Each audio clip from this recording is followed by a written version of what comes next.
Assalamualaikum warahmatullahi wabarakatuh. Perkenalkan, nama saya Vita Mesaro dari kelas 11 IPS 2. Saya di sini akan menjelaskan sejarah peminatan yang ada di bab 3 yang berjudul Indonesia pada masa pendudukan Jepang. Indonesia pada masa pendudukan Jepang ini terbagi menjadi dua. Yang pertama itu ada kehidupan bangsa Indonesia pada masa pendudukan Jepang. Yang kedua itu ada perlawanan rakyat terhadap penduduk Jepang. Di sini saya akan menjelaskan materi tentang perlawanan rakyat terhadap Jepang. Perlawanan di Kalimantan. Perlawanan di Kalimantan ini dilakukan di suku Dayak yang dipimpin oleh Pangsumo pada tanggal 16 Oktober tahun 1943. Pangsumo ini merupakan pimpinan suku Dayak. Suku Dayak yang memiliki pengaruh cukup besar, yang berada di kalangan suku-suku daerah Tayan dan Meliau. Perlawanan di Blitar. Perlawanan di Blitar ini dipelopori oleh tentara peta yang dibentuk Jepang. Perlawanan peta ini berawal pada saat anggota tentara peta kembali ke keluarga masing-masing. Akan tetapi, para tentara peta pun kenyataannya tidak mendapatkan jatah telur. Kekecewaan para tentara peta pun semakin meningkat ketika mereka sedang mengawasi pekerja para Romusa membangun kubu-kubu di pantai selatan. Perlawanan peta pun di bawah pimpinan Sodan Supriyadi yang dimulai pada tanggal 14 Februari tahun 1945. Meskipun demikian, pertempuran antara para peta dan pasukan Jepang pun baru terjadi pada tanggal 29 Februari tahun 1945.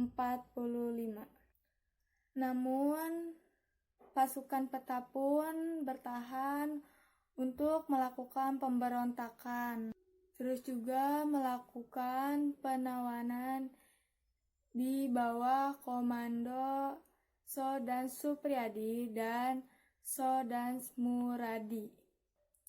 Namun mereka pun melakukan pembangunan benteng pertahanan di Gunung Kawi. Tokoh-tokoh yang terlibat dalam pemberontakan tersebut selanjutnya dibawa ke mahkamah militer. Perlawanan di Aceh. Perlawanan di Aceh ini dipimpin oleh seorang ulama yang bernama Tengku Abdul Jalil. Tengku Abdul Jalil ini menamakan Jepang sebagai kafir Majusi. Oleh karena itu, Abdul Jalil ini menganggap kafir Majusi itu lebih berbahaya daripada kafir Kitabi. Karena pada awalnya Tengku Abdul Jalil ini melakukan perlawanan dengan cara berdakwah untuk mengajak rakyat Aceh memboikot kebijakan Jepang. Akan tetapi, Jepang tidak tinggal diam menghadapi perlawanan Tengku Abdul Jalil yang berlangsung pada tanggal 10 November tahun 1942. Dan pada tanggal 13 November tahun 1942, Jepang pun melakukan pengejaran terhadap pasukan Tengku Abdul Jalil dan berhasil membunuh Tengku Abdul Jalil. Perlawanan terhadap Jepang di Aceh dilakukan oleh pasukan Gyugun yang dipimpin oleh Teuku Hamid. Nah, si Teuku Hamid ini tidak setuju dengan adanya praktik eksploitasi Jepang terhadap tanah pertanian dan pergerakan Romusa. Perlawanan di Singaparna.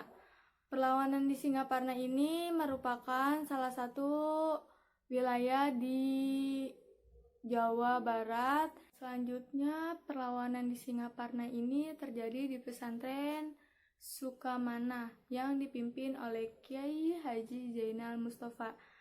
Nah, Kiai Haji Zainal Mustafa ini menolak dengan tegas kebijakan Jepang, khususnya kebijakan melakukan Seikere. Kiai Haji Zainal Mustafa ini mengawali perlawanan dengan memboikot seluruh kebijakan Jepang.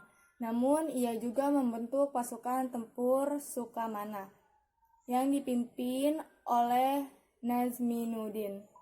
Namun, ada juga perlawanan di Indramayu. Perlawanan di Indramayu ini berlangsung pada bulan April sampai bulan Agustus pada tahun 1944. Perlawanan Indramayu ini oleh golongan petani. Dan perlawanan ini terjadi karena petani diharuskan menyerahkan 3 atau 4 kali hasil petani padi yang banyak.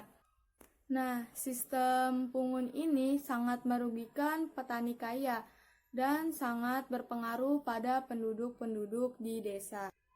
Oleh karena itu, perlawanan ini dipelopori oleh beberapa petani-petani kaya seperti Haji Aksan yang di desa Kalongan dan Haji Madrais di desa Loh Benar. Makasih.